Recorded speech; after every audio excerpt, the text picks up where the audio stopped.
थोडासा आवाजाचे आवाज माझा पोहोचत नव्हता, त्याच्यामुळे आपल्याला थोडासा या ठिकाणी थांबावं लागलं. द्राक्षाची फळ छाटणी या विषयावर जर आपल्याला चर्चा करायची असेल तर कीड व रोग नियंत्रण हे त्याच्यामध्ये आलेच. पाणी व्यवस्थापन या विषयावर सुद्धा आपल्याला या ठिकाणी चर्चा करणं तेवढंच आवश्यक आहे. अन्नद्रव्य व्यवस्थापन हा एक सेपरेट मुद्दा आहे, ज्याच्यावरती आपल्याला क्वालिटीच्या दृष्टीने नियोजन करता येतं. तत्पूर्वी ओम गायत्री फार्मर प्रोड्युसर कंपनी, ओम गायत्री नर्सरी व नॅशनल ॲग्रो फार्मर्स क्लब यांच्या संयुक्त विद्यमाने आपण हा आपला चौथा वेबिनार या ठिकाणी आज आपण घेत आहोत. तर द्राक्षाची फळ छाटणी त्या अनुषंगाने ज्यावेळेला आपल्याला चर्चा करायची असेल त्यावेळेला वातावरणाच्या बदलानुसार काय अडचणी आपल्याला येऊ शकतात या अगोदर आपण लक्षात घेणं गरजेचं आहे. नाशिक विभागामध्ये जर आपल्याला चर्चा करायची असेल तर बऱ्यापैकी छाटण्या पावसामुळे लेट कराव्या लागल्या. म्हणजे सप्टेंबर महिन्यामधल्या ज्या छाटण्या आहेत ज्या आता फ्लॉवरिंग स्टेजमध्ये आहेत, 30 दिवस, 31 दिवस, 33 दिवस, काही जण आपण सेटिंगच्या आसपास आहेत. जर आपण चांदोड साईडला जर बघितलं तर काही सेटिंगच्या आसपासचे प्लॉट आहेत. या वातावरणामुळे तिथे गळ आणि कूच याची समस्या बऱ्यापैकी जाणवते. ज्या आत्ताच्या ज्या छाटण्या आहेत ज्या पोंगा अवस्थेमध्ये आहेत किंवा फेल काढण्याच्या स्टेजच्या अगोदरच्या आहेत, या प्लॉटमध्ये आपल्याला गोळी घडाचं किंवा घड बाळीवर जाण्याचं प्रमाण जास्त दिसतंय. इव्हन काही असे प्लॉट आहेत की जे फेल काढल्यानंतर सुद्धा बाळीवरती गेले. ह्या अडचणी ज्या येतात त्याच्यावरती आपल्याला काय उपाययोजना करता येतील या अनुषंगाने आपण आजच्या या वेबिनारमध्ये चर्चा करूया. ही ज्या अडचणी आपल्याला जाणवल्या तर जर आपण मुळाशी जाऊन बघितलं तर महत्वाची अडचण जी आपल्याला जाणवते ते म्हणजे गोळीघड. त्याचं कारण जून महिन्यापासून जे ढगाळ वातावरण होतं त्या ढगाळ वातावरणामुळे झाडामध्ये राखीव अन्नसाठा, ज्याला आपण स्टोरेज म्हणतो, ज्याच्यासाठी आपण भरड छाटणी घेतो गर्भधारणा व झाडामध्ये राखीव अन्नसाठा तयार होण्यासाठी, तो राखीव अन्नसाठा खूप मुबलक प्रमाणात न राहिल्यामुळं आता जे काही घड बाहेर पडतायत ते काही ठिकाणी कमकुवत बाहेर पडलेले दिसत आहेत. आणि दुसरं महत्वाचं रिझन ते म्हणजे भरपूर मोठ्या प्रमाणामध्ये पाऊस पडला आणि लिचआउट, जमिनीमधून लिचआउट जाण्याचं प्रमाण जे आहे ते जास्त आपल्याला या ठिकाणी दिसून आलं. तर ज्या फळ छाटणीमध्ये आपल्याला सुरुवातीची जी चर्चा जी आपल्याला करायची आहे त्याच्यामध्ये मग कीड व रोग व्यवस्थापन या अनुषंगाने आपण या ठिकाणी चर्चा करूया. आणि त्याच्यानंतर ज्यावेळेला आपण हे वेबिनारच्या शेवटला येऊ त्यावेळेला मग आताच्या क्लायमेटनुसार बागेच्या स्टेजनुसार कोणते स्प्रे गेले पाहिजेत यानुसार आपण चर्चा करूया. आता द्राक्ष बागेची फळ छाटणी, कीड व रोग व्यवस्थापन या विषयावर जर आपल्याला चर्चा करायची असेल तर सर्वप्रथम द्राक्षावरती येणारे रोग कोणते हे आपल्याला माहीत असणं गरजेचं आहे. हे माहीत असणं हा शब्द का वापरला? अजूनही बऱ्याच ठिकाणी ज्यावेळेला आपण चर्चा करताना जर विचारलं गेलं की द्राक्षावरती जाणवणारे रोग कोणते, तर सुरुवातीला आपल्या तोंडून सहज निघतं तो म्हणजे डावणी मिल्ड्यू, पावडरी मिल्ड्यू, करपा, बॅक्टेरियल ब्लाइट. त्याच्यापुढे बऱ्यापैकी आपण थांबतो. बरेचसे रोग हे असे आहेत की जे येताना फ्लॉवरिंग स्टेजच्या अगोदर येतात आणि त्याचा जो इम्पॅक्ट आहे तो आपल्याला पुढे फार मोठ्या प्रमाणामध्ये दिसून येतो. आता काही भागामध्ये फिरताना आपल्याला जाणवतंय ते म्हणजे दोडा अवस्थेमधील प्लॉटांवरती, जे म्हणजे अजून कॅपफॉल पण नाहीये, दिवसामध्ये सांगायचं झालं तर 30 दिवसापासून ते 33 दिवसाच्या दरम्यानचे जे प्लॉट आहेत अशा प्लॉटवरती मनी जो आहे तो जळून जाण्याचा प्रकार दिसतोय. तो मनी जो जळून जातो तो काय आहे? मग बऱ्याच वेळेला आपल्याला वाटतं की ते जळ आहे, गळ आहे, पण तो जो दिसून येतोय तो म्हणजे बॅक्टेरियल ब्लाइट आणि अँथ्रॅकनोज या दोन्हीच्या कॉम्बिनेशन मध्ये आलेला रोग. आणि त्याचं नियंत्रण जर आपल्याला करायचं असेल तर ते आपल्याला फ्लॉवरिंग स्टेजच्या अगोदरच करणं गरजेचं आहे. मग द्राक्ष बागेवरती किती प्रकारचे रोग येतात जर आपण आता या ठिकाणी स्लाइड मध्ये जर आपण पाहिलं तर जास्त फंगिसाइड आपण कोणत्या स्टेजवरती यूज करू शकतो तर डावणीवरती 60% पर्यंत आपला फंगिसाइड जातात, पावटीवरती 24%, हे आतापर्यंत जनरल कॅल्क्युलेशन आहे. त्याच्यानंतर करप्यासाठी 15% आणि तुटीसाठी 1% असं एक व्हॅल्युएशन आपल्याला दिसतं. काढलं तर आपल्याला इव्हॅल्युएशन असं दिसतं. आता ही स्लाइड आपल्या दृष्टीनं महत्वाची. द्राक्षावरती जाणवणारे रोग, एवढ्या प्रकारचे रोग आपल्याला द्राक्षावरती दिसून येतात. हे स्लाइड दाखवण्यामागचा उद्देश काय तर याचा जो अँथ्रॅक्नोज आहे किंवा बॅक्टेरियल ब्लाइट आहे हा जर फेलफूटच्या अवस्थेमध्ये जर पाऊस झाला किंवा पानाला जखम होण्या इतपत मोठा पाऊस जर झाला तर बॅक्टेरियल ब्लाइट प्लॉटवरती येतो. आणि बॅक्टेरियल ब्लाइटला जर प्रिव्हेंटिव्ह मध्ये जर आपण कंट्रोल केला नाही तर बरेचसे प्लॉट बॅक्टेरियल ब्लाइटमुळे गेलेले आपल्याला दिसून येतात. त्याच्यामुळे हे आपण स्लाइड दाखवण्यामागचा उद्देश की एवढ्या प्रकारचे रोग आपल्याला द्राक्षावरती दिसून येतात. डिप्लोडिया केन डायबॅक आहे, पोमोसिस केन आहे, जे पानाच्या पाठीमागे शिरा जांभळ्या कलरच्या होतात किंवा काळसर कलरच्या होतात आणि तिथून पुढे ते काडीवरती येतो, पूर्ण ती काडी रिवर्स व्हायला सुरुवात होऊन जाते. किंवा आपलं डायबॅक आहे, तो जो कंट्रोल आपल्याला कुठं आहे डायबॅकचा तर तो ज्या वेळेला आपण थिनिंग करू आणि फेल काढू त्या स्टेजमध्येच आपल्याला त्याचा कंट्रोल करणं गरजेचं राहतं. त्याच्यासाठी आपण ही स्लाइड आपण या ठिकाणी दाखवलेली की एवढ्या प्रकारचे रोग द्राक्ष बागेवरती आपल्याला दिसून येतात. या वेबिनारचं आपलं वैशिष्ट्यच हे की आपण 100% परिपूर्ण झालो पाहिजे. रोग आल्यानंतर कंट्रोल करायला भरपूर फंगिसाइड्स आपण यूज करतो, पण तो डिसीज येण्याच्या अगोदर जर आपण नियोजन केलं तर होणारा नुकसान आपल्याला टाळता येतं. एक कॉमन उदाहरण जर याच्यात येत असेल तर बऱ्यापैकी अल्टरनारियाचा प्रॉब्लेम सगळीकडे आपल्याला दिसून येतो. पाणी उतरल्यानंतर मण्याचा देठ सुकून जातो, तो अल्टरनारिया. मग त्या घडाला जर आपला धक्का लागला तर सगळे मणी गळून पडतात किंवा तिथं वॉटर बेरीजचं प्रमाण वाढून जातं. हे अल्टरनारियाचं प्रमाण. मग अल्टरनारियाला जर आपल्याला कंट्रोल करायचं असेल तर स्टेज कोणती? त्यावेळेस आपण मोठ्या जखमा करतो झाडाला, त्यावेळेला ड्रीप मधून ऍक्टिव्ह बोर्डो, व्हॅलिडामायसिन हे जर आपण दिलं तर बऱ्यापैकी बॅक्टेरियल ब्लाइट आपल्याला अल्टरनारिया आपल्याला कंट्रोल करता येतो. तर हे काही फोटोग्राफ्स आहेत. डाउनी, अँथ्रॅक्नोज, घुडी. इथे जे आपल्याला काडीवरती जे दिसते ब्लॅक कलरची, जे आता आपण फरक छाटणी केल्यानंतर बऱ्याचशा काड्यावरती आपल्याला ब्लॅक कलर झालेला आपल्याला काडीवरती दिसतो, ते म्हणजे पावडरी मिल्ड्यूचे स्पोर्स त्या ठिकाणी आपल्याला दिसून येतात. हे काही फोटोग्राफ्स आहेत. Downy, anthracnose, powdery mildew, eutypa canker, botrytis bunch, हे काही रोग आहेत. आता या इथून पुढचे जे 4 स्लाइड आहेत ह्या आपल्या दृष्टीनं महत्वाच्या. कोणती फंगल डिसीज किंवा जो फंगस आहे तो झाडामध्ये घुसतो कसा किंवा झाडामध्ये येतो कसा याच्याबद्दल ही स्लाइड आहे. फर्स्ट इनिशियल इन्फेक्शनच्या फर्स्ट स्टेजला जे ऍक्टिव्ह स्पोर्स आहेत फंगसचे ते पानावरती पडून किंवा झाडावरती पडून त्या झाडामध्ये एंट्री करण्याचा प्रयत्न करतात. स्टोमॅटा थ्रूच हे स्पोर्स झाडामध्ये आतमध्ये एंट्री करतात. पहिल्या स्टेजमध्ये आपल्याला फंगल डिसीजचं सिम्पटम दिसत नाही. कोणत्याही रोगाची रुजण्याची पहिली स्टेज ती म्हणजे active spores stomata through plant मध्ये एंट्री करणं. आता या ठिकाणी जर आपण या स्लाइड मध्ये बघितलं तर या ठिकाणी आपल्याला ऍक्टिव्ह स्पोर्स दिसतोय जो पानावरती या ठिकाणी इन्फेक्ट झालेला आहे, तर त्याचा आपल्याला व्हिज्युअली दिसून येत नाही.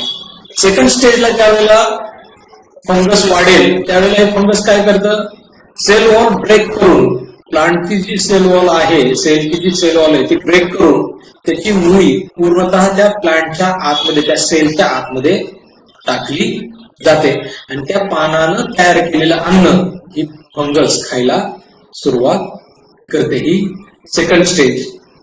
या सेकंड स्टेज मध्ये सुद्धा फंगल डिसीज आपल्याला व्हिज्युअली दिसत नाही किंवा आपण व्हिज्युअलाइज करू शकत नाही की या ठिकाणी फंगल डिसीज आहे. थर्ड स्टेजला ज्या वेळेला ते फंगस पूर्ण त्या प्लांटच्या आतमध्ये जाऊन तिथले ज्या सेल आहेत त्याला डॅमेज करायला सुरुवात करतं. प्लांटनं तयार केलेलं फूड ती फंगस ज्या वेळेला खायला चालू करते त्यावेळेला आपल्याला थर्ड स्टेज मध्ये गेल्यानंतर असं पानावरती स्पॉट आलेले आपल्याला दिसून येतात. ही फंगस रुजण्याची थर्ड स्टेज. ज्यावेळेला तो फंगस टोमॅटो ब्रेक करून, सेल वॉल ब्रेक करून पूर्ण झाडाच्या आतमध्ये जातो, प्लांटनं तयार केलेलं, पानानं तयार केलेलं अन्न खाऊन त्याची ग्रोथ करायला सुरुवात करतो, त्या स्टेजला आपल्याला फंगस डोळ्यानं दिसायला सुरुवात होऊन जाते. आणि थर्ड स्टेजला परत त्या प्लांटनं, सेलनं तयार केलेलं अन्न खाऊन ते जी फंगस आहे ते ऍक्टिव्ह स्पोर्स, त्याचे जे बीजाणू ज्याला आपण म्हणता येईल, ते ऍक्टिव्ह स्पोर्स तयार करतं. हे स्पोर्स परत हवेतून उडून दुसरीकडे गेले की त्या ठिकाणी परत फंगल इन्फेक्शन वाढायला सुरुवात होऊन जाते. आता ह्या स्लाइड दाखवण्यामागचा उद्देश काय? कोणत्याही फंगसला किंवा फंगल डिसीजला जर झाडामध्ये एंट्री करायची असेल तर ती स्टोमॅटा थ्रूच एंट्री करावी लागते. ज्या वेळेला स्टोमॅटा जास्त ऍक्टिव्ह असतील त्यावेळेला आपल्याला फंगल डिसीजची काळजी घ्यावी लागणार. स्टोमॅटा ऑल टाइम ऍक्टिव्हच असतात, पण त्यातली त्यात ज्या वेळेला झाडाची ग्रोथ फास्ट असते त्या काळामध्ये stomatal opening and closing he fast असते, त्या काळामध्ये आपल्याला या फंगल डिसीजचं जास्त काळजी घेणं गरजेचं आहे. आता या स्लाइड वरून आपल्या असं लक्षात येईल की बऱ्याच वेळेला आपण सांगतो की फेल फूट काढेपर्यंत डावणी दिसत नव्हता, 18 दिवसापर्यंत डावणी काही दिसत नव्हता आणि 17-18 दिवसाच्या पुढे गेल्यानंतर अचानक पानावरती तो दिसायला सुरुवात झाली. याच्या मागचा रिझन, तर फेलफूड जर लेट झालेले असेल, कव्हरेज जर व्यवस्थित मिळालेलं नसेल तर त्या ठिकाणी सुद्धा डावणी रुजू शकतो. मग या स्टेजमध्ये आपल्याला काय नियोजन करता येईल? जर फंगल डिसीज आपल्याला रुजू द्यायचा नसेल तर फंगसचे दोन कॅरेक्टरिस्टिक्स.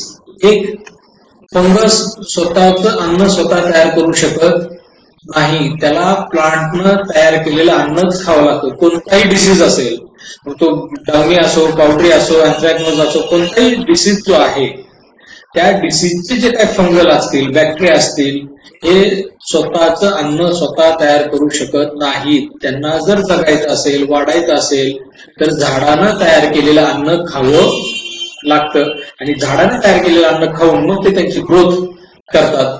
हे पहिले कॅरेक्टरिस्टिक्स जे ते स्वतःचं फूड तयार करू शकत नाहीत. आणि सेकंड, जर त्यांना फूड खायचं असेल तर स्टोमॅटा थ्रू आतमध्ये जावं लागेल आणि सेल वॉल ब्रेक करून सेलच्या आतमध्ये त्यांचे रूट्स त्यांना टाकावे लागतील. मग याच्यामध्ये कुठं उद्देश होतो आपला? संध्याकाळच्या वेळेला जर पाऊस झालेला असेल तर आपला स्प्रे हा सकाळी ऊन पडायच्या अगोदर गेला पाहिजे. कॉन्टॅक्ट फंगिसाइड कोणतंही घ्या, कुठपर्यंत? कोणता स्टेज? ते फेलफूट निघून जाण्याची स्टेज. या स्टेजमध्ये जर संध्याकाळच्या वेळेला पाऊस झाला तर लगेच स्प्रे टाकायची काही गरज नाही, पण सकाळी ऊन पडायच्या आत कॉन्टॅक्ट फंगिसाइडचा स्प्रे हा गेला पाहिजे.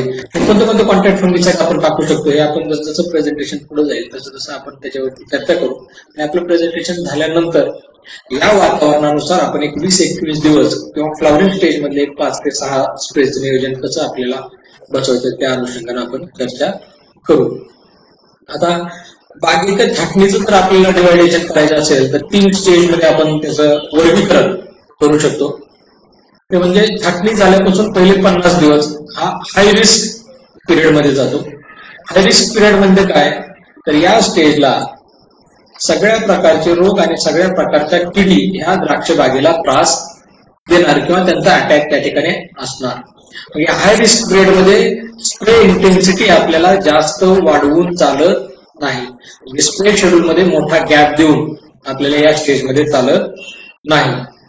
पेस्ट केल्यापासून ते मनी सेट होईपर्यंतची स्टेज, पेस्ट नंतर ती पोंगा स्टेज, 5 पानाची स्टेज, पूर्ण ओपन झालेली स्टेज, हे फुटकी स्टेज आणि हे फ्लावरिंग स्टेज. या 3 स्टेजेस आपल्याला द्राक्ष बागेच्या हाय रिस्क पिरियडमध्ये, याच काळामध्ये आपल्याला डाउनीलाही कंट्रोल करायचंय, भुलीलाही कंट्रोल करायचंय, अँथ्रॅकनोजलाही कंट्रोल करायचंय, त्याचबरोबर किडींमध्ये सगळ्या प्रकारच्या किडींचं नियंत्रण सुद्धा आपल्याला या काळामध्ये घेणं गरजेचं आहे. त्याच्यामुळे या काळामध्ये स्प्रे इंटेन्सिटी आपल्याला योग्य ठेवणं गरजेचं आहे. जास्त स्प्रेमध्ये इंटरव्हल देऊन चालत नाही. म्हणजे सेटिंग पासून ते पाणी उतरण्यापर्यंत जी स्टेज आहे त्याला आपण मिडियम रिस्क पिरियड म्हणतो. 8 mm पुढे बेरी साईज झाल्यानंतर डाउनीचा धोका त्या ठिकाणी राहत नाही, गुडघ्याचा धोका फारसा प्रमाणामध्ये राहणार नाही. म्हणजे काही किडींचा आणि काही रोगांचा प्रादुर्भाव त्या ठिकाणी कमी होऊन जातो. आणि बाकी मग जे स्टेजनुसार जे आपले येणारे रोग आहेत त्याचं आपल्याला नियोजन करावं लागतं. या मिडियम रिस्क पिरियडमध्ये काय नियोजन करायचं? प्रिव्हेंटिव्ह म्हणून आपल्याला भुरीसाठी म्हणजे पावडर मिल्ड्यूसाठी नियोजन करणं गरजेचं आहे. अल्टरनारियासाठी आपल्याला नियोजन करणं गरजेचं आहे. किडींमध्ये आपल्याला आळी आणि रेड माईट यांचं नियोजन आपल्याला या ठिकाणी करणं गरजेचं आहे. मीडियम रिस्क पिरियडमध्ये स्प्रे इंटरव्हल मध्ये गॅप थोडासा गेला तरी चालेल, पण क्लायमेट बदलानुसार आपल्याला स्प्रेचं नियोजन या मीडियम रिस्क पिरियडमध्ये ठेवणं गरजेचं आहे. Question is the keyword. काळजी घेणं या काळामध्ये आपल्याला गरजेचं आहे. 50 ते 80 दिवस अप टू 50 डेज दिसो अगर न दिसो, पण आपल्याला स्प्रे इंटरव्हल मध्ये फारसा मोठा गॅप देऊन चालत नाही. 50 to 80 डेज काळजी घेणं. वातावरण खराब असेल तर स्प्रे टाकणं, नाहीतर आपले जे रेग्युलर स्प्रे शेड्यूल आहे ते फॉलो करणं गरजेचं आहे. आणि हाय टू लो रिस्क पिरियड आहे 80 दिवसापासून ते टिल हार्वेस्टिंग पर्यंत आपल्याला हे लो रिस्क पिरियड मध्ये जातो. इथे बुरशीनाशकाचा वापर गरज असेल तर, नाहीतर शक्यतो जर आपल्याला टाळता आला तर कधी योग्य. या काळामध्ये मग शुगरच्या दृष्टीने आपल्याला काय उपाययोजना करता येतील या अनुषंगाने आपल्याला ते नियोजन करावं लागतं. आता हे काही डाउनीचे काही फोटोग्राफ्स आहेत. प्लाझ्मोपोरा व्हिटिकोला हा फंगस, त्याच्यापासून आपल्याला डाउनी येतो. डाउनी कुठे कुठे दिसू शकतो? लीफ, शूट, पेडिकल्स आणि बेरीज.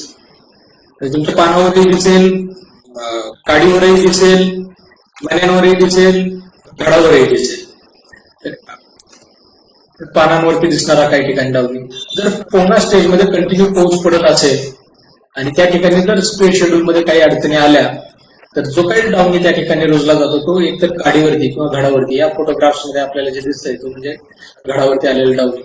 हा पोंगा स्टेजमध्ये जर कंटिन्यू पाऊस राहिला तर त्या ठिकाणी आपल्याला ती अडचण जाणवते. ही लाईफ सायकल आहे डाउनी मिल्ड्यूची, ही पूर्ण लाईफ सायकल. आता हे लाईफ सायकल दाखवण्यामागचा उद्देश काय?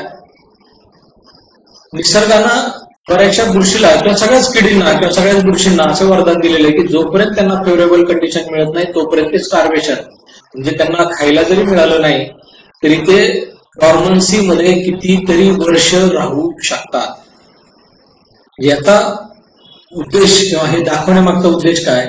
समजा खरड छाटणीच्या फुटीवरती डाउनीचे स्पोर्स असतील आणि त्याच फुटी जर आपण काढून खाली टाकलेल्या असतील, या ठिकाणी जर आपल्याला पानं बघितली, त्या पानं जर खरड छाटणीचे आपले पानं असतील आणि तेच पानं जर त्या जमिनीवरती पडलेले असतील तर हा ऑलरेडी आपण तिथं डाउनी पोचण्याचं काम करतोय. म्हणजे डाउनी आपल्या प्लॉटमध्ये येण्यासाठी दुसऱ्या प्लॉटमधून यायची गरज नाही. लाईफ सायकल मध्ये जर आपण बघितलं तर तो डॉर्मन्सी मध्ये कुठला तो लिप इन्फेक्शन मध्ये आहे, ट्विग इन्फेक्शन म्हणजे जी आपली काडी आहे त्याच्या इन्फेक्शन मध्ये आहे. हे सगळे जर साचून त्यावेळेला ज्या वेळेला त्यांचं वातावरण पोषक मिळेल त्यावेळेला त्याच्यापासून घुसपोस वगैरे सगळे तयार होऊन तो आपल्याला आपल्या प्लॉटमध्ये दिसून येईल. त्याच्यामुळे जर अशा पानं आपल्याकडे असतील तर खरड छाटणीला डाउनी जर पानावरती दिसत असेल तर इथ्रेल मारल्यानंतर किंवा इथ्रेल मारायच्या अगोदर जर बोर्डोचा स्प्रे आपल्याला घेता आला तर नक्कीच आहे ते इन्फेक्शन आपल्याला कमी करता येईल, जेणेकरून आपल्या प्लॉटमध्ये ते इन्फेक्शन राहणार नाही. काड्या त्या आपण टाकल्यानंतर जमिनीवरती तशाच टाकलेल्या असतात, काही जर ते बोर्डवरती टाकून देतात. त्या काड्या जर आपल्याला बाहेर काढता आल्या तर वेल अँड गुड. लेबर अभावी काड्या जर आपल्याला बाहेर काढता नाही आल्या, काड्या जर तिथंच पडून राहिलेल्या असतील तर जो बोर्डोचा स्प्रे आपण टेस्ट केल्यानंतर 1 दिवसाचा गॅप टाकून जो आपण चुना आणि मोरचूटचा स्प्रे आपण घेतो तो स्प्रे चिंब, ओलांडे, काड्या आणि जमिनीवरती सुद्धा गेला पाहिजे. तो ज्यावेळेला जमिनीवरती जाईल त्यावेळेला आपल्याला तिथे जे काही इनोकुलम आहे डाउनीचं स्पोर्सचं ते आपल्याला कंट्रोल करायला मदत केली जाईल. आता हा थंब रूल डाउनी ओळखायचा कसा तर त्याचा हा थंब रूल थोडाफार पाऊस पडलेला पाहिजे, 10 डिग्री सेल्सिअस पेक्षा टेम्परेचर पाहिजे आणि 24 तासासाठी जमीन ओली पाहिजे, किंवा वेट फॉलेज जे आपले पानं आहेत ते 2-3 तासासाठी ओले असले पाहिजे आणि 4 ते 5 तासासाठी काळोख असला पाहिजे, 20 डिग्री सेल्सिअस टेम्परेचर असलं पाहिजे. आता संध्याकाळच्या वेळेला आता पाऊस पडून गेल्यामुळे दव पडण्याचं प्रमाण वाढलंय, त्याच्यामुळे ऑब्व्हियसली आपले जे पानं आहेत ते 3-4 तास नाही 4-5 तासापेक्षा जास्त वेळ ओली राहतात. मग अशा काळामध्ये डाउनी रुजण्याचं प्रमाण जास्त राहतं. 10 mm रेनफॉल किंवा इरिगेशन पाहिजे, 10 डिग्री सेल्सिअस टेम्परेचर पाहिजे आणि 24 तासासाठी वेटनेस पणा पाहिजे. डाउनी वाढण्याचं ऍक्टिव्ह स्पोर्स तयार करण्याचं प्रमाण कधी वाढणार? 98% ह्युमिडिटी, 80च्या पुढे ह्युमिडिटी, 13 डिग्री सेल्सिअस पेक्षा जास्त टेम्परेचर, 4 तासासाठी काळोख आणि 2 ते 3 तासासाठी लीफ वेटनेस. ही जर कंडिशन प्लॉट मध्ये असेल तर डाउनी फास्ट वाढायला सुरुवात होऊन जाते. सोप्या भाषेत सांगायचं असेल, ढगाळ वातावरण आणि घाम येत असेल आणि सकाळच्या वेळी जर दव पडत असेल किंवा एखाद दुसरा पाऊस पडून जात असेल तर अशा वातावरणामध्ये सेकंडरी इन्फेक्शन डाउनीचं होतं. ते फास्ट डाउनी वाढण्यासाठी हे वातावरण पोषक. आता ह्या 3 स्टेज डाउनी कंट्रोलसाठी आपल्याला ह्या 3 स्टेज फार महत्वाच्या. ह्या 3 स्टेजला प्लांटचे स्टोमॅटा हे 100% ऍक्टिव्ह असतात. All parts with mature functional stomata. टोंगा स्टेज, फेलफुटची स्टेज आणि फ्लॉवरिंग स्टेज. आता स्टोमॅटा ऍक्टिव्ह असणं म्हणजे पानाच्या पाठीमागचे पर्णरंध्र कार्यरत असणं. पर्णरंध्र जेवढे ऍक्टिव्ह तेवढी रोगाची भीती जास्त. का? मग जे आपण स्लाइड पाहिल्या पाठीमागच्या त्या स्लाइड मध्ये आपण पाहिलं की कोणत्याही फंगसला जर प्लांट मध्ये एंट्री करायची असेल तर ती स्टोमॅटल ओपनिंग थ्रूच एंट्री करावी लागते. ते स्टोमॅटो थ्रू जर त्यांना जायचं असेल तर ऍक्टिव्ह स्टोमॅटा असणं गरजेचं आहे. तर कोंगा स्टेज, फेलफुटची स्टेज आणि फ्लॉवरिंग स्टेज ह्या 3 स्टेजला स्टोमॅटा ऍक्टिव्ह असतात. मग या 3 स्टेजला काळजी काय घ्यायची? कोंगा स्टेजचे स्प्रे जर आपल्याला टाकायचे असतील 8 दिवसापासून ते साधारणपणे फेलफुट स्टेज निघण्यापर्यंत जर आपल्याला नियोजन करायचं असेल तर कॉन्टॅक्ट फंगिसाइड सकाळी आपल्याला टाकणं गरजेचं आहे. दुपारच्या वेळेला जर पाऊस झाला स्प्रे टाकणं शक्य असेल तर टाकला तरी चालेल, पण संध्याकाळच्या वेळेला जर पाऊस झाला स्प्रे टाकणं शक्य नसेल तर सकाळी ऊन पडायच्या अगोदर कॉन्टॅक्ट फंगिसाइड हे गेलंच पाहिजे. आपण रेग्युलर आता जे स्प्रे देतो ते कसे देतो? 7व्या 8व्या दिवशी मॅन्कोझेब, 9व्या दिवशी कॉपर ऑक्झिक्लोराइड प्लस कीटकनाशक थायमेथोक्झाम, 10व्या दिवशी सायमोक्झिनिल प्लस मॅन्कोझेब, घड सुरू नये म्हणून त्याच्याबरोबर ऍक्टिव्हा किंवा गोल्डन बंच, 10व्या 11व्या दिवशी पेनकोनाझोल प्लस डायफ्लोकोनाझोल या कॉम्बिनेशन मध्ये स्प्रे, टिलकुमान किंवा वेस्पा अशा कॉम्बिनेशन मध्ये आपण तो स्प्रे देतो जो घड जिरू नये म्हणून काम करेल किंवा खूप जर जोरात वाढत असेल तर ती कंट्रोल करण्यासाठी चांगल्या प्रकारे काम करतं. आणि कॉन्टॅक्ट फंगिसाइड मध्ये आपण कोणते कोणते स्प्रेचं रेकमेंडेशन करू शकतो किंवा कोणते कोणते स्प्रे आपण घेऊ शकतो? मॅन्कोझेब प्लस 05234, प्रोपिनेट प्लस 05234 म्हणजे अँट्राकॉल प्लस 05234, कुमान झायरम प्लस 05234 किंवा झायनेट 178 प्लस 05234 या कॉम्बिनेशन मध्ये सकाळी ऊन पडायच्या अगोदर आपण स्प्रे घेऊ शकतो. आणि ज्या वेळेला 4-5 पानाची स्टेज मध्ये प्लॉट असेल त्या स्टेजला जर पाऊस झाला तर फायटर 40 पिटो 5 plus contact fungicide, fighter 40 plus mancozeb, fighter 40 plus M45 चालेल, फायटर 40 अँट्राकॉल चालेल, फायटर 40 Z78 चालेल. फक्त हे स्प्रे टाकताना सकाळी ऊन पडायच्या अगोदर जर आपल्याला हा स्प्रे देता आला तर नक्कीच त्याचा बेनिफिट आपल्याला डाउनी जो घडावरती आणि काडीवरती रुजणार आहे तो रुजणार नाही. फेलफुटच्या अवस्थेमध्ये आपल्याला काय नियोजन करायचंय? कव्हरेज वाढवणं गरजेचं.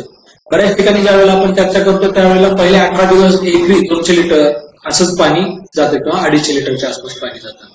पण 1-2 दिवस जर आपल्याला फेलफूट लेट झाली तर ज्या फुटीवरती घड नाहीये अशा फुटींची वाढ जोरात होते आणि त्या फुटीनं जर कव्हरेज नाही दिलं जर आपण जो काही स्प्रे घेणार आहोत फंगीसाईडचा, तो स्प्रे जर अशा घड नसणाऱ्या फुटीवरती गेला आणि घडावरच्या फुटीवरती नाही गेला तर त्या ठिकाणी डावणी रुजण्याची शक्यता जास्त राहते. त्याच्यामुळे फेलफूटच्या आसपास जर फेलफूट लेप होणारे असेल तर एकरी 300 ते 400 लिटर पाणी, फंगीसाईड जे आपण वापरणार असतो ते एकरी प्रमाण घेऊन पण पाणी वाढवून जर आपण या ठिकाणी कव्हरेज आपण जर वाढवलं तर नक्कीच त्याचा फायदा आपल्याला डावणी रुजू नये म्हणून चांगल्या प्रकारे व्हायला मदत केली जाईल. आणि फ्लॉवरिंग स्टेजच्या आसपास आपल्याला काय नियोजन करायचं डावणी मिल्ड्यूसाठी किंवा अदर फंगससाठी? जोडा स्टेज म्हणजे साधारण 31 दिवसापासून 39 दिवसापर्यंत अर्ली स्टेजच्या प्लॉटची आपली गोष्ट. साधारणपणे या 8-9 दिवसामध्ये फ्लॉवरिंग बऱ्यापैकी पास होऊन जाते. तर या स्टेजमध्ये जर वातावरण खराब असेल तर स्ट्रॉबेरी ग्रुप मधलं एखादं औषध किंवा सिस्टमिक फंगीसाईड ज्याचं कव्हरेज आपल्याला जास्त दिवस मिळेल असं सिस्टमिक फंगीसाईड जर आपण या काळामध्ये टाकून घेतलं तर बऱ्यापैकी ते 6-7 दिवस आपले डावणीपासून प्रोटेक्शन मिळायला मदत केली जाईल. आता पूज होऊ नये, फ्लॉवरिंग स्टेजमध्ये काय नियोजन करायचं ते आपण प्रेझेंटेशन झाल्यानंतर आपण शेवटच्या टप्प्यामध्ये आपण ते घेऊयात. डावणी मिल्ड्यूचे स्पोर्स हे 50 मीटर पर्यंत हवेतून उडून जाऊ शकतात. रेनी कंडिशन असेल, विंडी कंडिशन असेल, हवा जोराचा वाहतोय, वारा वाहतोय आणि पाऊस पडतोय अशी स्टेज असेल तर डावणी फास्ट रुजला जातो. मग याचं नियंत्रण आपल्याला कुठं करता येईल? आपला प्लॉट थाटलेला आहे आणि शेजारीचा प्लॉट जर थाटलेला नसेल आणि हवेची दिशा जर त्या बाजूने असेल तर समजायचं की आपल्याला कडेच्या गल्लीवरती डावणी आपल्याला 100% दिसेल. आणि अजून एक महत्वाचा समृद्ध असं म्हणता येईल की जो आपल्याला डावणी नियंत्रणामध्ये जर आणायचा असेल तर तो पाळला गेलाच पाहिजे. तर तो म्हणजे डावणीचा स्प्रे टाकताना, कोणतंही फंगीसाईड टाकताना अगोदर कडेच्या जेवढ्या आपल्या लाईन आहेत, कडा ज्या आहेत आपल्या बॉर्डर्स ज्याला आपण म्हणतो त्या बॉर्डर लाईनवरच्या झाडांवरती अगोदर स्प्रे गेला पाहिजे. त्याच्या फक्त रिझन सांगतो. बऱ्याच ठिकाणी ज्या वेळेला आता फिरताना फील्डवरती जाताना असं लक्षात येतं की प्लॉट पूर्ण क्लिअर आहे पण शेजारी जो बॉर्डर लाईनचे जे झाड आहेत त्याच्या बाहेरच्या बाजूला पूर्ण डावणी दिसतोय.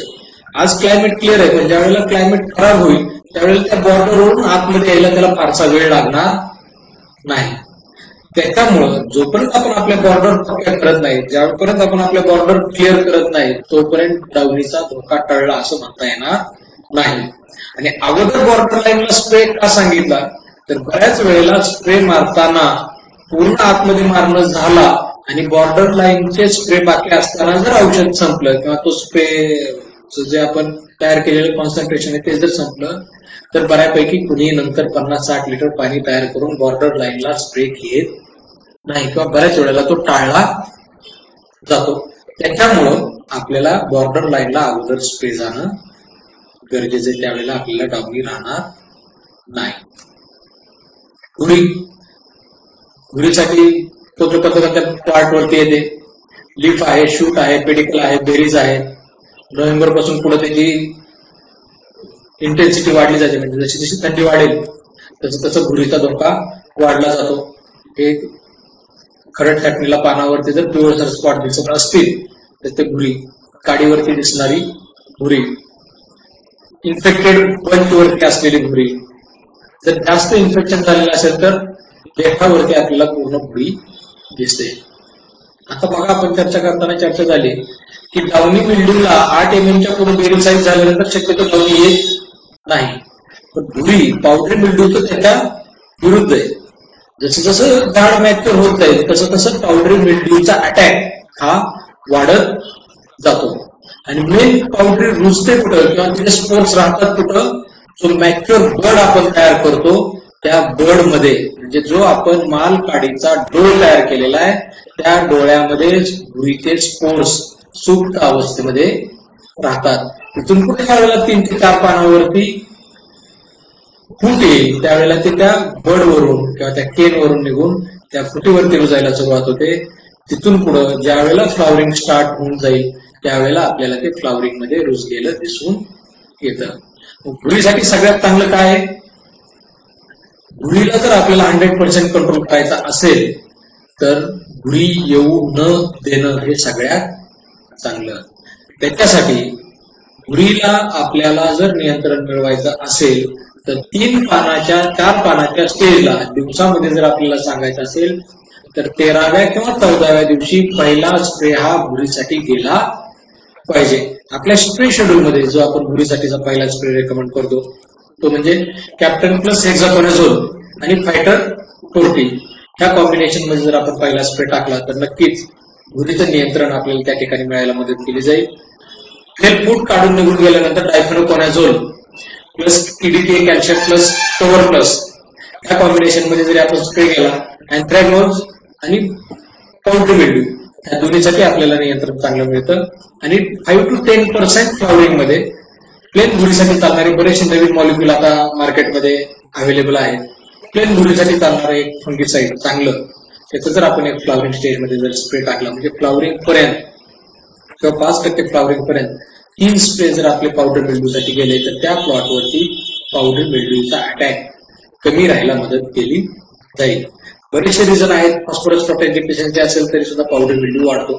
पण त्याच्यात एवढं डिटेल जाण्याऐवजी आपल्या स्टेज आहे त्या स्टेजनुसार कोणता स्टेज ते फ्लॉवरिंग स्टेज पर्यंत 3 स्प्रे पावडर मिल्ड्यूसाठी चांगले जाणं गरजेचं. पहिला captain hexaconazole plus fighter 40, second difenoconazole calcium cover plus आणि 5% फ्लॉवरिंग मध्ये एक्सपोर्टच्या प्लॅनिंग नुसार कोणताही एक जो 100% भुरीसाठी चालेल असा एक स्प्रे जर आपण घेतला तर नक्कीच त्याचा बेनिफिट आपल्याला भुरीच्या नियंत्रणासाठी केला जाईल.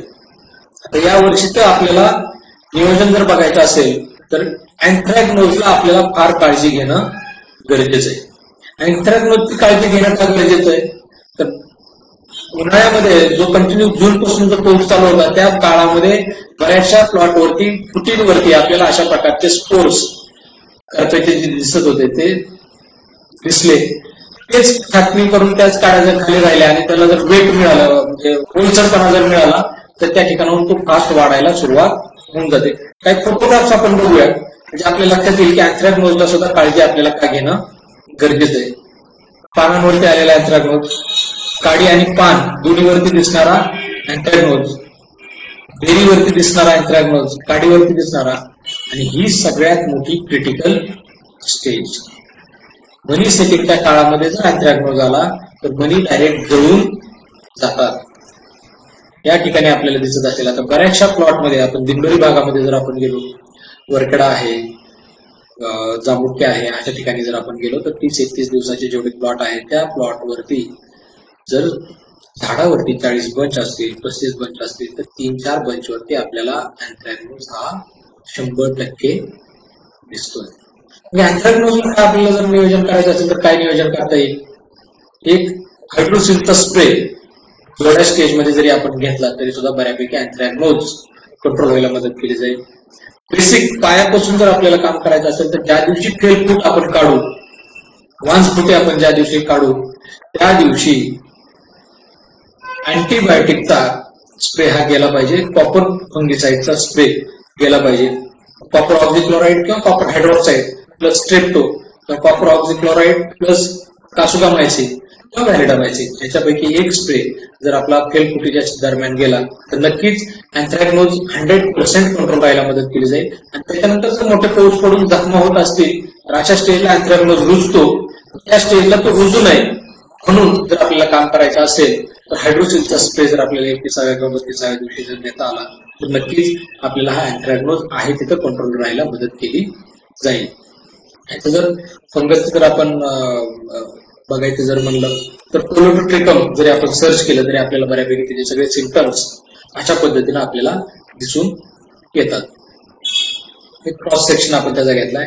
आणि अँथ्रॅकनोजचं डिसेमिनेट कसं होतं ते वाऱ्या थ्रू सुद्धा वाढला जातो.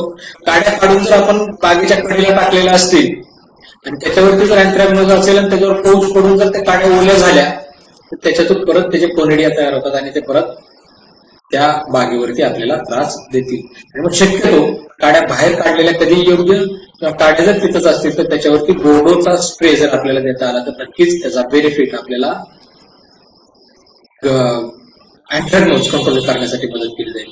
याच वर्षी म्हणण्यापेक्षा दरवर्षी आपल्याला तो त्रास देतो. तो 31 किंवा 32 दिवसाच्या दरम्यान ज्या वेळेला प्लॉट येईल त्या स्टेजला आपल्याला अशी लक्षणं जर दिसली तर 100% आपण सगळेजण म्हणतो की गळ आहे किंवा कूज आहे. स्प्रे आपले गळ आणि कुजीच्या संदर्भामध्ये जातात. अँथ्रॅकनोज कडे एकही स्प्रे जात नाही, पर्यायानं प्लॉटचं नुकसान होऊन जातं. त्याच्यामुळे कंपल्सरी 31 ते 33 दिवसाच्या दरम्यान ज्या वेळेला प्लॉट येईल त्या स्टेजला आपल्याला हायड्रोसिलचा एखादा जर स्प्रे आपल्याला घेता आला तर नक्कीच त्याचा फायदा आपल्याला अँथ्रॅकनोज कंट्रोल करण्यासाठी चांगल्या प्रकारे होईल. बॅक्टेरियल कॅन्कर, पाऊस पडत असेल, जखमा होत असतील तर त्या स्टेजला बॅक्टेरियल कॅन्कर जास्त मोठ्या प्रमाणामध्ये रुजला जातो. झांथोमोनास कॉम्प्लेक्स हे त्याची ही आहे, बॅक्टेरिया आहे. पानाच्या खालच्या बाजूने जर आपण बघितलं तर अशा प्रकारचं लक्षण दिसेल. आणि बॅक्टेरियल कॅन्करला जर आपल्याला कंट्रोल करायचा असेल तर अँटीबायोटिकचाच आपल्याला त्या ठिकाणी वापर करावा लागतो. ज्या ज्या वेळेला जखमा प्लॉटला मोठ्या प्रमाणामध्ये होतील अशा स्टेजला आपल्याला बॅक्टेरियल कॅन्करसाठी स्प्रे हा गेला पाहिजे. फळ छाटणीला जखमा होण्याची स्टेज कोणती? एक फेलफुटची स्टेज, थिनिंगची स्टेज. या स्टेजमध्ये फेलफुटच्या स्टेजला मग जो आपण स्प्रे सांगितला कॉपर आणि स्टेप्टो किंवा कॉपर कासुबी किंवा कॉपर व्हॅलिडा, आणि फेलफुट थिनिंग ज्या वेळेला आपण करू त्यावेळेला ड्रिप मधून ऍक्टिव्ह बोर्डो आणि व्हॅलिडा हे जर आपण केलं, नियोजन जर आपण केलं तर नक्कीच बॅक्टेरियल कॅन्कर कंट्रोल राहायला आपल्याला मदत केली जाईल. आता हे अल्टरनारिया, याच्यावरती आपल्याला फार काळजी घेणं गरजेचं आहे. पानांवरती आपल्याला गोल गोल स्पॉट दिसतात किंवा खरड छाटणीला काही ठराविक झाडांवरतीच आपल्याला पानं पूर्ण करपलेली दिसून येतात. असं जर दिसत असेल तर तो अल्टरनारिया लीफ स्पॉट. याचा मेन धोका काय? जर तो घडावरती आला तर घडावरती आपल्याला दिसणारं लक्षण हे अशा पद्धतीनं दिसतं. मण्याच्या देठावरती काळी रिंग पडते, ती रिंग वाढत जाऊन पाकळीच्या देठावरती, पाकळीच्या देठावरून घडाच्या देठावर आणि घडाच्या देठावरून हळूहळू तो घड वरच्या बाजूला सुकत यायला सुरुवात होऊन जाते. जे अल्टरनारिया असेल, अँथ्रॅकनोज असेल, हे रोग येण्याच्या अगोदरच आपल्याला त्यांचं नियंत्रण करावं लागेल. मग अल्टरनारिया कंट्रोलची स्टेज कोणती? तर 80% फ्लॉवरिंग स्टेज. 80% फ्लॉवरिंग स्टेजला जर आपण नायट्रेट नायट्रोजन आणि अमोनिकल नायट्रोजनचं जर कंट्रोल केलं आणि कृतीसाठी एक स्प्रे जर आपण टाकून घेतला तर नक्कीच अल्टरनारिया आपल्याला कंट्रोल राहायला मदत केली जाईल. आणि जर आपलं आता चर्चा झाली की थिनिंग झाल्यानंतर ड्रिप मधून ऍक्टिव्ह बोर्डो आणि व्हॅलिडामायसिन जर आपण ड्रिप मधून सोडून दिलं तर नक्कीच त्याचा फायदा अल्टरनारिया कंट्रोल 100% कंट्रोल करण्यासाठी आपल्याला त्या ठिकाणी मदत केली जाईल. बोट्रोडिप्लोडिया ही एक मोठी अडचण बऱ्याच प्लॉटमध्ये आपल्याला दिसून येते. बोट्रोडिप्लोडियाला आपल्याला काय नियोजन करता येईल? तर बोट्रोडिप्लोडिया दिसत असेल तर खरड छाटणीलाच त्याच वेळेला जर आपण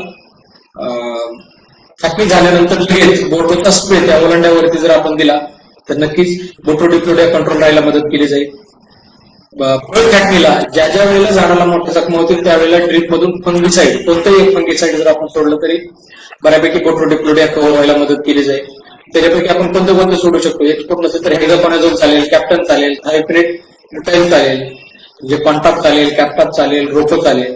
आणि एक्सपोर्टचं जर आपल्याला नियोजन करायचं असेल तर ऍक्टिव्ह बोर्डो आणि व्हॅलिडामायसिन हे जर आपल्याला ड्रिप मधून देता आलं तर नक्कीच बोट्रोडिप्लोडिया त्या ठिकाणी आपल्याला कंट्रोल करता येईल. आता फळ छाटणीला आपल्याला कल्चरल प्रॅक्टिसेस म्हणजे रोग येऊ द्यायचा नसेल तर आपल्याला काय नियोजन असलं पाहिजे? या 3 गोष्टी फार महत्वाच्या: लाईट एक्सपोजर, एअर एक्सपोजर आणि पेस्टिसाइड एक्सपोजर. ऊन त्या प्लॉटमध्ये पडलं पाहिजे, हवा खेळती असली पाहिजे आणि जे पेस्टिसाइडचे आपण स्प्रे घेणार आहे त्याचं कव्हरेज व्यवस्थित मिळालं पाहिजे. कॅनोपी मॅनेजमेंट मध्ये आपल्याला काय करता येईल? घडाच्या पुढचं आणि पाठीमागचं जर पान आपल्याला एक एक काढता आलं तर तो घड पूर्ण आपण जे काही फंगिसाइड युज करणार आहे त्या फंगिसाइडला व्यवस्थित एक्सपोजर मिळेल आणि आपल्याला कव्हरेज चांगलं मिळाल्यामुळे त्या ठिकाणी जो काही फंगस रुजणार आहे तो काही फंगस रुजणार नाही. हे आपल्याला करता येईल. म्हणजे ह्या 3 गोष्टी अर्लीमध्ये असेल किंवा कधी लाईट एक्सपोजर, एअर एक्सपोजर आणि पेस्टिसाइड एक्सपोजर हे बागेमध्ये असलंच पाहिजे. जगातलं सगळ्यात चांगलं बुरशीनाशक जर काय असेल तर ती म्हणजे मोकळी खेळती हवा. जेवढी हवा खेळती असेल तेवढं रोग रुजण्याचं प्रमाण कमी राहतं. आता हे काही न्यूट्रिशन डिफिशियन्सीचे काही डिसऑर्डर्स आहेत ते आपण बघून घेऊ आणि नंतर मग आपण जनरल चर्चा करूया. हाय नायट्रोजन असेल तर अशा प्रकारे आपल्याला लक्षण दिसतं.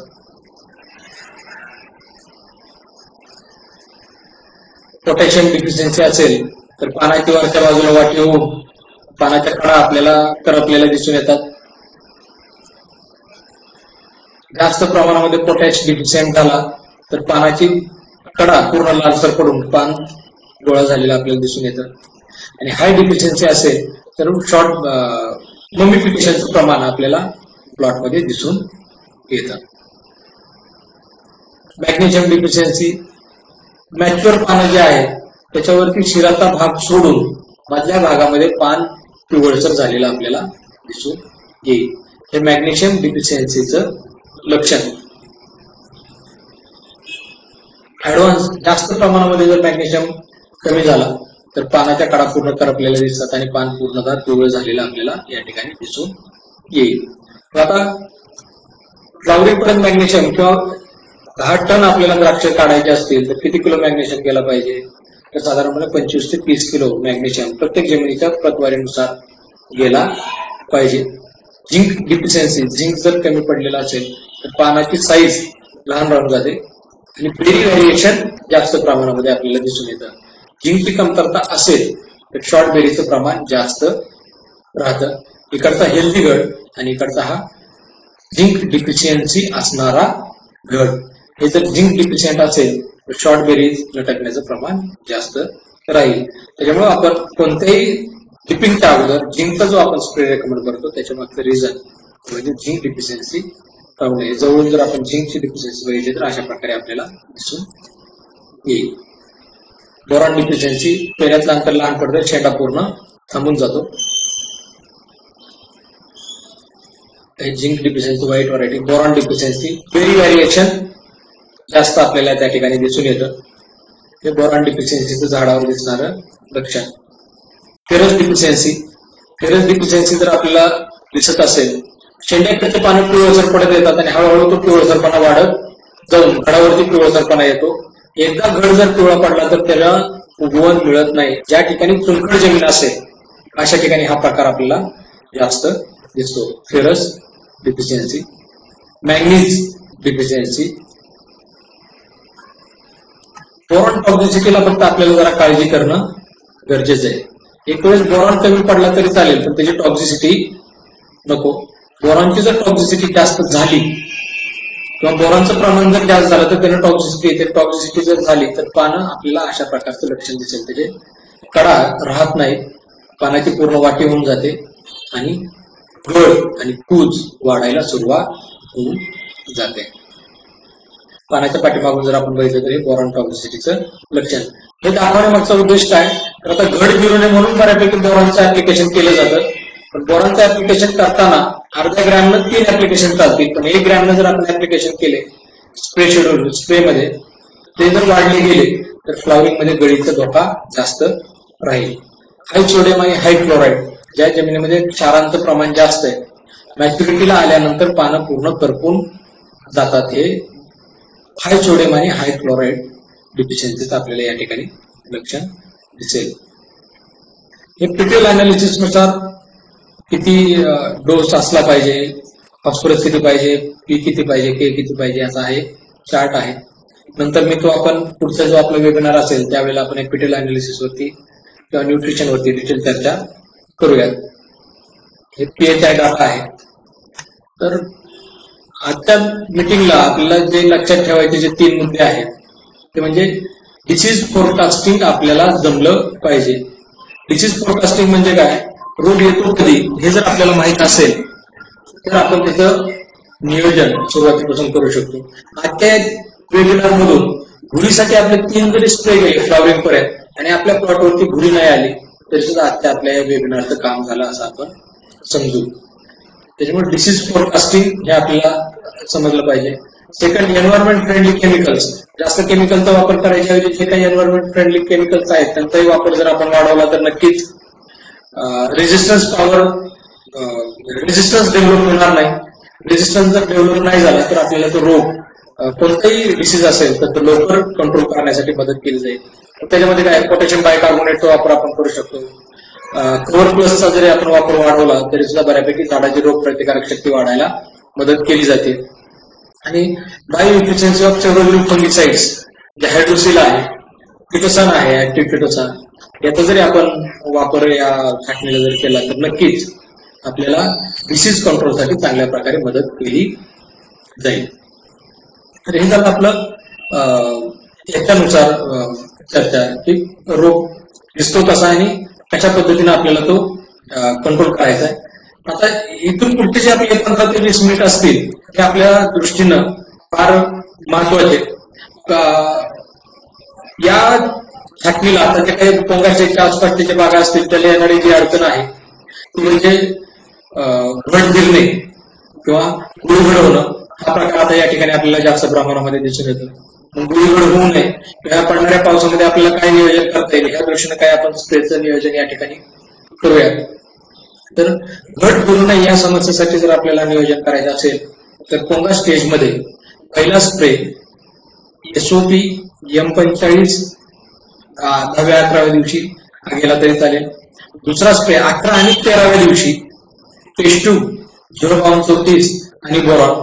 Test tube 400 ml, 0.34 400 gram, boron 100 gram ह्या कॉम्बिनेशन मध्ये 11वा आणि 13वा दिवस अशा पद्धतीने जर आपल्याला तो स्प्रे जर देता आला तर नक्कीच घट करू नये म्हणून आपल्याला चांगल्या प्रकारे मदत केली जाईल. छाटणी झाल्यापासून ते पहिल्या 15 दिवसाचं जे स्प्रे शेड्यूल आहे त्याच्याबद्दल जर आपल्याला चर्चा करायची असेल तर ते म्हणजे पेस्ट झाल्यानंतर 1 दिवसाचा गॅप, 1 दिवसाच्या गॅप नंतर बोर्डोचा स्प्रे, त्याच्यानंतर फळं ओलांडून धुवून घेणं. मिलीबगचं जर गेल्या वर्षी आपल्याला जास्त प्रादुर्भाव झालेला असेल तर फळं ओलांडे हे धुतले गेलेच पाहिजेत. काही ठिकाणी आपल्याला अळीचा प्रादुर्भाव बऱ्यापैकी स्पोडोप्टेरा जी अळी आहे काळ्या कलरची जी रात्री येऊन पोंगा स्टेजमध्ये पोंगा पूर्ण खाऊन घेते त्या अळीच्या नियंत्रणासाठी सुद्धा फळं ओलांडे जर आपण धुवून घेतले तर नक्कीच त्याचा बेनिफिट आपल्याला चांगला मिळतो. मग फळं ओलांडे धुण्यासाठी काय काय उपाययोजना आपल्याला करता येतील तर कार्बन हायड्रोक्लोराईड, नुआन आणि निमॉल प्लस ह्या कॉम्बिनेशन मध्ये जर धुतली तरी चालेल किंवा बिप्रोफेन्झिन, नुआन, निमॉल प्लस किंवा व्हर्टिसिलियम, मॅक्रायझर हे घेऊन जरी आपण फळं ओलांडे जरी धुवून घेतले तर नक्कीच अळी आणि आपले मिलीबग या दोन्हीसाठी आपल्याला चांगला रिझल्ट त्या ठिकाणी मिळायला मदत केली जाईल. त्याच्यानंतर 6 ते 7 दिवसाच्या आसपास M45 इमिडा नीम, 8व्या दिवशी कॉपर ऑक्झिक्लोराईड, सायमिथोक्झाम, 9व्या दिवशी सायमोक्झिल प्लस मॅन्कोझेन, 52-34 गोल्डन बंच किंवा ऍक्टिव्हा, 10व्या दिवशी टिल्कुमाल किंवा वेस्पा, 18व्या दिवशी M45 SOP सेलमॅक्स CPP किंवा संध्याकाळच्या वेळेला टेस्ट्यूब 0.34 बोरॉन, 12व्या दिवशी 100% सिस्टमिक मध्ये एखादा फंगिसाइड मग ऍक्रोबॅट M45 CPP अशा कॉम्बिनेशन मध्ये घेतलं तरी चालेल. 13व्या दिवशी जो आपला भुलीसाठी जाणारा पहिला स्प्रे आहे तो म्हणजे हेक्झाकोनाझोल प्लस कॅप्टन आणि फायटर 40 ह्या कॉम्बिनेशन मध्ये जरी आपला तो स्प्रे गेला 13व्या दिवशी तरी भुलीसाठी आपला तो स्प्रे जातो. आता घट जिरू नये म्हणून याच्या व्यतिरिक्त PDH 6BA बोरॉन हा एक स्प्रे आपण घेऊ शकतो. एक्सपोर्टचा प्लॉट असेल तर फ्लॉवरिंग स्टेज पर्यंत 1 हात 6BA चा चालेल, काही अडचण येणार नाही. लोकल प्लॉट असेल तर 2 हातापर्यंत आपण त्याचं रेकमेंडेशन करतो. 2 हात जरी त्याचे 6BA चे गेले तरी फारशी अडचण येणार नाही. अमोनिकल नायट्रोजन या वर्षीचा खरा अडचण जे आहे तर आपण अमोनिकल नायट्रोजन प्रत्येक पिटीला अनालिसिस केलं किंवा जमिनीचं बघितलं तर अमोनिकल नायट्रोजन आपल्याला भरपूर मोठ्या प्रमाणामध्ये वाढलेला दिसून येतोय.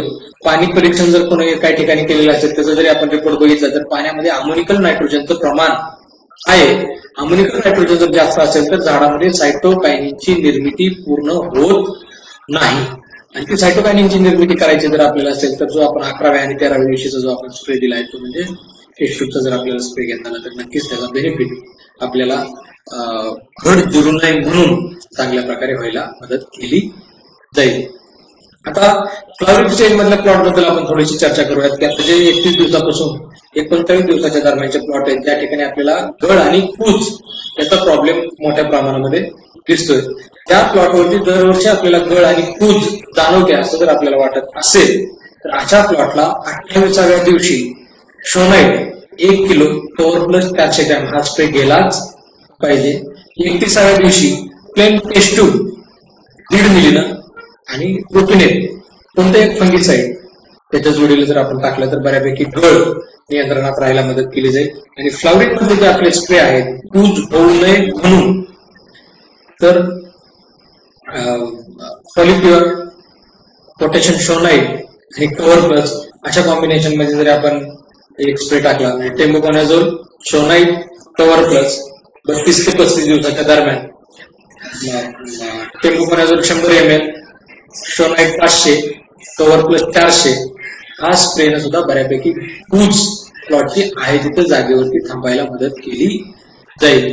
जास्त प्रमाणामध्ये कूच जाणवत असेल तर 35व्या किंवा 37व्या दिवशी टेस्टूब 500, 52-34 500, एक्सपोर्टचा प्लॉट नसेल तर 5 फिनेट मिथाईल जे रोको 200 ह्या कॉम्बिनेशन मध्ये जरी आपण स्प्रे घेतला तरी सुद्धा बऱ्यापैकी कूच आणि गळ आहे तिथे कंट्रोल राहायला मदत केली जाईल. म्हणजे 31 आणि 37व्या दिवशी टेस्टूबचा जर आपण स्प्रे घेतला तर अमोनिकल नायट्रोजनचं कन्व्हर्जन सायटोकाईन मध्ये व्हायला चांगल्या प्रकारे मदत केली जाईल आणि गळ कूच नियंत्रणात राहण्यासाठी मदत केली जाईल.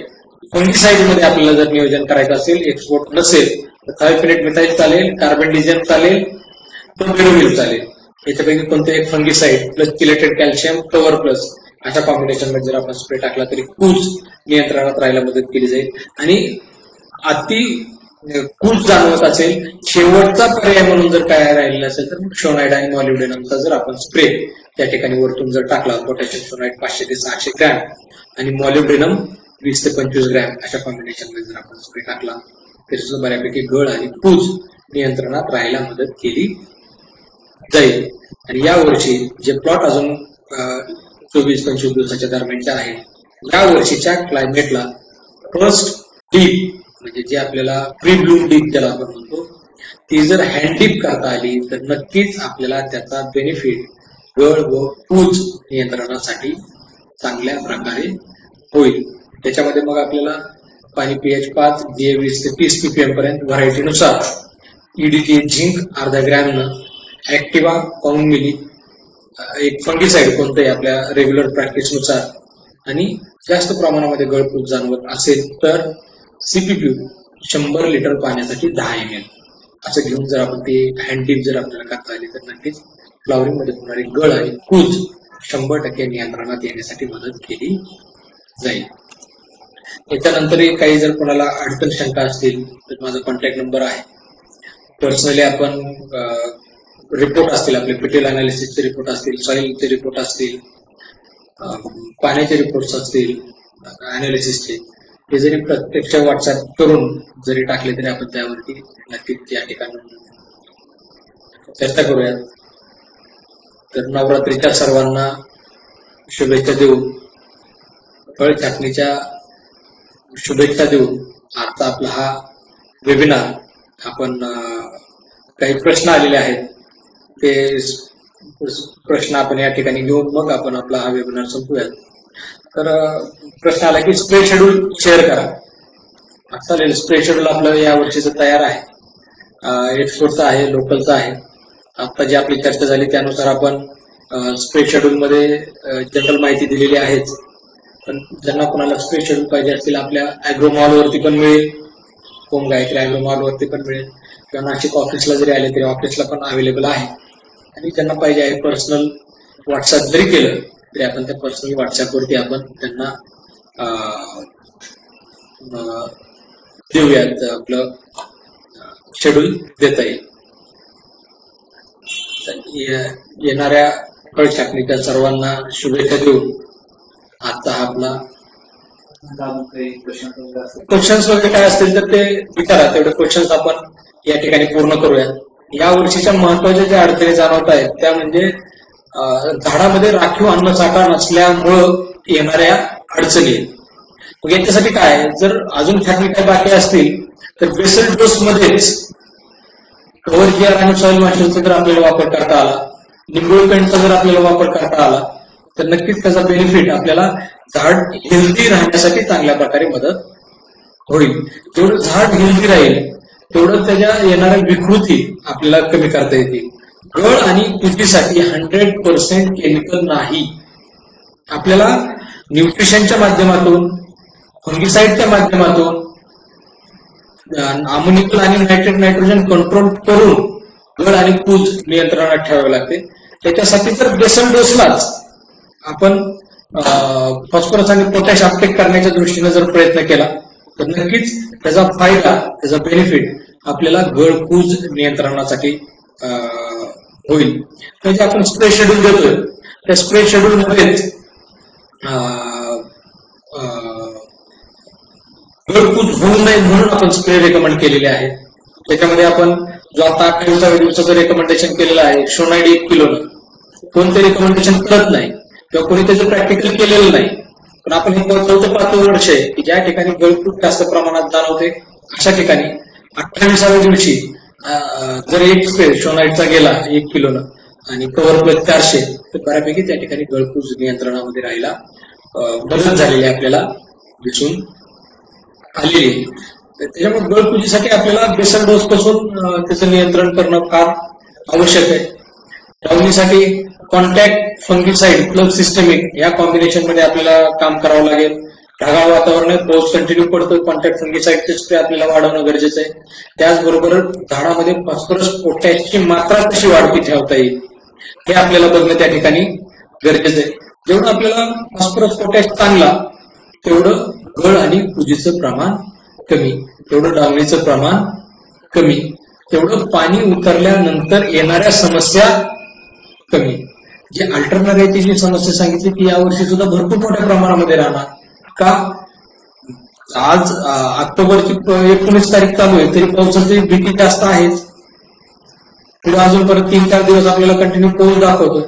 एवढ्या मोठ्या प्रमाणामध्ये जर पाऊस राहिला तर अमोनिकल नायट्रोजन आणि नायट्रेट नायट्रोजन झाडामध्ये हाय राहणारच. आणि जेवढं याचं प्रमाण हाय तेवढं पाणी उतरायच्या वेळेच्या अडचणी जास्त. त्याच्यामुळे आपल्याला यावर्षी फॉस्फरस पोटॅशच्या अपटेकसाठी जेवढं काम करता येईल तेवढं जर आपण केलं तर नक्कीच त्या आपल्याला थोडं पाणी उतरायच्या वेळी त्याच्या समस्या आहेत त्या समस्या कमी राहायला मदत केली जाईल. आणि घड जिरू नये म्हणून जे आता आपण मागे चर्चा केली, 11व्या म्हणजे 8-9 दिवसापासूनच जर आपण पी आणि के ची मात्रा वाढती जर ठेवली तर बऱ्यापैकी नायट्रोजन कंट्रोल मध्ये राहील. जो गाळीवरती जाणारा बंच आहे तो गाळीवरती बंच जाणार नाही. 8व्या-9व्या दिवसापासूनच का सांगितलं तर यावर्षी स्टेज फार अर्ली आहे. जे 12व्या दिवसाची स्टेज अशी दिसते की ती फेलफूट काढण्याच्या अवस्थेमध्ये आलेली. हे आतापर्यंत जेवढे प्लॉट छाटलेले आहेत त्याच्यामध्ये आलेला अनुभव. इथून पुढे जसं जसं डे लाईट कमी होत जाईल तशा तशा पद्धतीनं स्टेजेस लेट होत जातील. पण जोपर्यंत डे लाईट इंटेन्सिटी आत्ताची आहे तोपर्यंत या वातावरणात स्टेजेस फार लवकर येत आहेत. आणि ह्या स्टेज लवकर आल्यामुळे घडपाळीवरती जाण्याचं प्रमाण वाढतंय. ह्यासाठी आपल्याला जेवढा पी आणि के झाडामध्ये चांगला ठेवता येईल तेवढा जर आपण ठेवला तर नक्कीच घडपाळीवरती जाण्याचं, घड जिरण्याचं प्रमाण कमी राहील. त्याचबरोबर डावणी नियंत्रणाला चांगल्या प्रकारे मदत केली जाईल. एकूण सगळा सार जर सांगायचं झालं तर न्यूट्रिशन वरतीच येतो. आता ड्रीप शेड्यूल बद्दल जर आपल्याला चर्चा करायची असल्या पहिल्या 12 दिवसाची तर छाटणीच्या 2 दिवस अगोदर phosphoric acid 1.5 kilo, sulphur 1 kilo, chlorine 1 litre. छाटणीनंतर 4थ्या दिवशी फॉस्फरिक ऍसिड 1.5 किलो, 0050 2 किलो किंवा शोनाइट 2 किलो. 9व्या दिवशी इटाफेरस, किलेटेड झिंक, एनरिच, इटाफेरस 500 gram, chelated zinc 200 gram, enrich 1 litre. फेलफूड ज्या दिवशी आपण काढू त्या दिवशी परत फॉस्फरसची मात्रा मग ती 52-34च्या माध्यमातून वाढवली चालेल, 60-20च्या माध्यमातून वाढवली चालेल. बऱ्याचशा कंपन्यांचा आता नवीन ग्रेड आलेले आहे ज्याच्यामध्ये फॉस्फरसचं प्रमाण जास्त आहे, त्या ग्रेडच्या माध्यमातून वाढवली तरी सुद्धा चालेल. आणि त्याच्यानंतर मग 13-045 कॅल्शियम नायट्रेट, मॅग्नेशियम सल्फेट, न्यूफर्ड ग्रेड 2 हे आपलं साधारण पहिल्या डिपिंग पर्यंत जर असं शेड्यूल आपण वापरलं तर नक्कीच जी काही झाडावरती येणारी न्यूट्रिशन डिफिशियन्सीमुळे अडचण आहे ती येणार नाही. डावणी असेल, भुरी असेल, कूज असेल ह्या ज्या अडचणी आहेत त्या बऱ्यापैकी न्यूट्रिशन जर झाडामध्ये इम्बॅलन्स असेल तर झाडावरती लवकर येतात.